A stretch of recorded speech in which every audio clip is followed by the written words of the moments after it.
Hey everybody, thanks so much for joining me here on Finance Fridays. Today what I'd like to chat with you about are exchange traded funds or ETFs. So 3 things to think about when we're talking about ETFs. So the first thing is that like any financial decision, you really got to do your due diligence, do your homework on this. And the reason I say that is that not all ETFs are created equally. So some are very general, broad-based, designed to capture an equity index.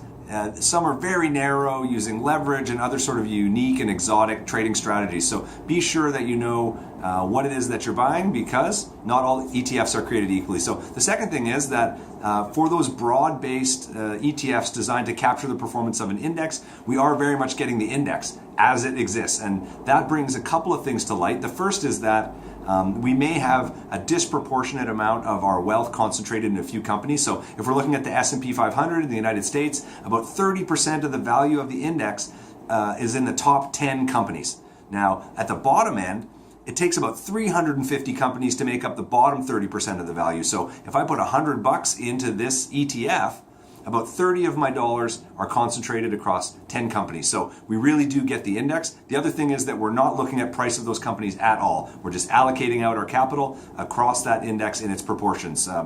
So if we think that we might want some price discovery, we might want to have some conversation around, do I believe these companies are worth owning at these prices? That's not something that happens with an ETF. We just allocate our capital and off we go. So the third thing that I want to think about, or want us to think about, is that we get index performance. Because we've bought the index, we're going to get the performance of that underlying index. Now, that might be great on the way up when we're doing 10, 15, 20% to the positive, but we have to remember that we're also going to get dollar for dollar on the downside. So we're going to get the positive and we're going to get the negative. So 3 things that I want us to think about are, number 1, not all ETFs are created equally. Please do your homework and understand what it is that you're using as an investment vehicle. Number 2, we are very much buying the index, and that comes with some pros, and it also comes with some things that we want to consider. And number 3, we're getting dollar for dollar on the upside and the downside. Thanks so much for joining me this week. If you've got any questions or comments, let me know, and we'll talk to you again next week.